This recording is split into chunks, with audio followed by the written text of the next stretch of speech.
আসসালামু আলাইকুম। আমি একটি পাত্রে হাফ লিটার দুধ নিয়েছি। এর সাথে পাউডার মিল্ক মিশিয়ে দিচ্ছি হাফ কাপের বেশি। পাউডার মিল্ক মিশানো হয়ে গেলে আমি এর সাথে চিনি মিশিয়ে দিব এবং চুলার জালটা অন রেখে এই কাজগুলো করতেছি। এগুলো মেশানোর সাথে সাথে নেড়ে দিতে হবে, নাহলে দুধটা জমে যাবে, দলা পাকিয়ে যাবে, কারণ চুলার জালটা অন। যদি বেশি নাড়াচাড়া না করতে চান তাহলে চুলা অফ রেখে কাজটা করলে হবে। এরপর আমি একটা পাত্রে সেমাই নিয়ে নিয়েছি। এই সেমাইটার ভেতরেই বাদাম কিশমিশ মেশানো ছিল। এক্সট্রা করে বাদাম কিশমিশ না দিলেও হয়। আমি ডান ফুডসের এই সেমাইটা ব্যবহার করেছি। এই সেমাইটা আমার অনেক পছন্দ, কিন্তু আমার বাচ্চারা আবার এই সেমাইটা পছন্দ করে না, কারণ বাদাম কিশমিশ মেশানো অবস্থায় ওরা সেমাই খেতে চায় না।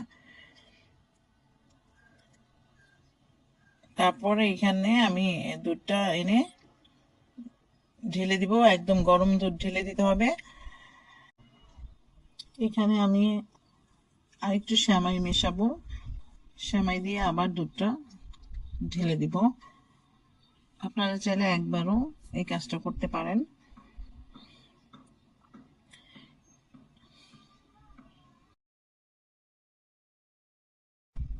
মেশানো হয়ে গেলে আমি এর উপর কিছু পেস্তা বাদাম দিয়ে দিচ্ছি। আমি পেস্তা বাদামগুলো কাটিনি, কারণ আমি এই বাদামগুলো ডেকোরেশনের জন্য দিয়েছি, কারণ আমার বাচ্চারা বাদাম পছন্দ করে না। ওদের খাওয়াতে গেলে এই বাদামগুলো আবার আমার তুলতে হবে। এই আমার নিজের সুবিধার্থে আমি বাদামগুলো কাটিনি, আপনারা কেটে ছোট ছোট করে দিবেন।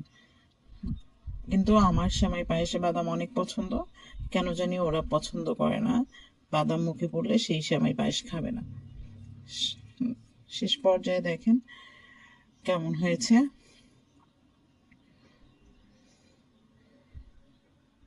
সবাই ভালো থাকবেন আর আমার চ্যানেলটাকে সাবস্ক্রাইব করবেন। আল্লাহ হাফেজ। Please subscribe my channel.